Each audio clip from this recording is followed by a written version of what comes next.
Namaskar to everyone. Today I want to speak about an issue that concerns every citizen. Social media has become a part of our everyday lives. It's a powerful platform to express our views, raise public issues, connect with public and people, and hold governments accountable. Freedom of speech and expression is a fundamental right guaranteed by our Constitution, and our government, our NDA government, fully respects that right. But we must also remember one important fact. Freedom of speech is not absolute or unconditional. It has its own limitations, and it comes within its own legal implications when it violates the rights of others. Article 19, Clause 2 of the Constitution places reasonable restrictions in the interest of the sovereignty and integrity of India, national security, public order, decency, morality, defamation, and preventing incitement to offences. In simple words, freedom of speech does not mean the freedom to abuse. I reiterate, freedom of speech does not mean the freedom to abuse. You have the right to criticize government. You have the right to question us. You have the right to disagree with our decisions. This is democracy and we welcome it. But abusing someone, issuing death threats, spreading false allegations, targeting women, insulting religious beliefs, attacking someone's dignity, or provoking violence are not protected under the Constitution. They are criminal offences. Over the past few years, we have seen a disturbing increase in the misuse of social media. People are hiding behind fake accounts to spread filthy language, personal abuse, character assassination, false propaganda, fake allegations without evidence, morphed content, death threats, and organized harassment. Women are being targeted with unacceptable abuse. Even our gods and goddesses are being insulted with malicious intent. This is not freedom of expression. This is not healthy criticism. This is not democracy. Let me make one thing very, very clear. Constructive criticism, fair comment, and satire have an important place in democracy. We have absolutely no objection to people expressing different opinions. But malicious falsehoods, hate speech, criminal intimidation, cyber harassment, organized abuse, and deliberate attempts to destroy someone's reputation cannot be accepted in the name of free speech. Another point I want to make very clear is this. Crime has no caste. Criminals have no caste. Crime has no religion. Criminals have no religion. Crime has no political affiliation. Criminals have no political affiliation. No one should commit an offense and then try to hide behind your caste, your religion, or politics. Before the law, every citizen is equal and every offender will be treated equally. To every citizen who has suffered because of social media abuse, I want to say this. You're not alone. Your government stands with you. The Deputy Chief Minister's office will establish a dedicated mechanism to receive complaints relating to social media abuse. Citizens can submit screenshots, links, videos, and other digital evidence.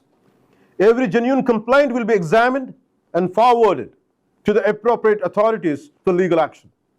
I also appeal to responsible citizens to help identify fake accounts and habitual offenders who repeatedly misuse social media to spread abuse, threats, misinformation, and hatred. This is not just the government's responsibility, it is our collective responsibility. Whatever criminal offences are disclosed, strict legal action will be taken under the Bharatiya Nyaya Sanhita, BNS, the Bharatiya Nagarik Suraksha Sanhita, BNSS, the Information Technology Act 2000 and other applicable laws. Depending on the nature of the offence, legal action may include BNS section 351, criminal intimidation, including death threats and anonymous threats. BNS section 352, intentional insult intended to provoke a breach of peace. BNS section 353, false statements, rumors, and electronic communications that create public mischief or incite offences.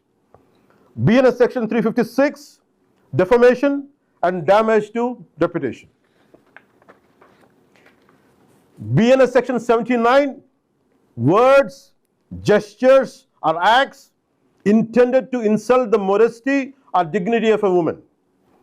BNS section 299, deliberate and malicious acts intended to outrage religious feelings. I reiterate again. BNS section 299, deliberate and malicious acts intended to outrage religious feelings. BNS section 196, promoting enmity or hatred between different groups and disturbing public harmony. Information Technology Act section 66C and 66D, identity theft, fake accounts, and online impersonation. Information Technology Act section 67, publishing or transmitting obscene material in electronic form. Where necessary, unlawful online content may also be dealt with under the provisions of section 69A of the Information Technology Act in accordance with the law. A dedicated task force will also be established to coordinate with cybercrime police and other law enforcement agencies to identify organized offenders and ensure swift action against serial and serious social media crimes. I have one request to each and everyone and each and every citizen. If you come across fake accounts, death threats, abuse against women, insults to religious beliefs, organized misinformation, or any unlawful content, do not encourage it by forwarding or by amplifying it. Preserve the evidence, screenshots, URLs, dates, and other details, and report it to the authorities. Your cooperation can help prevent many, many crimes. If stronger safeguards are required, further, the government is prepared to examine appropriate legislation. I'm saying it again. If the so-called laws are not enough, if stronger safeguards are required, the NDA government is prepared to examine the appropriate legislation to address the misuse of social media while fully protecting the constitutional right to freedom of speech. Finally, let me leave you with one simple message. Our words should reflect responsibility. Our language should reflect respect. Our freedom should always be exercised with accountability. Social media should bring people together, but not to divide society. You question us, you criticize us, you express your opinions, but do it with dignity. Do it with responsibility. Do it with respect for the law. This is how we strengthen our democracy. If you cross your lines, be ready to face the consequences. Thank you and Jai Hind. ఈ video మీకు నచ్చినట్లయితే like చేయండి, share చేయండి, subscribe చేయండి. మరిన్ని అప్డేట్ల కోసం మా WhatsApp ఛానల్ను ఫాలో చేయండి.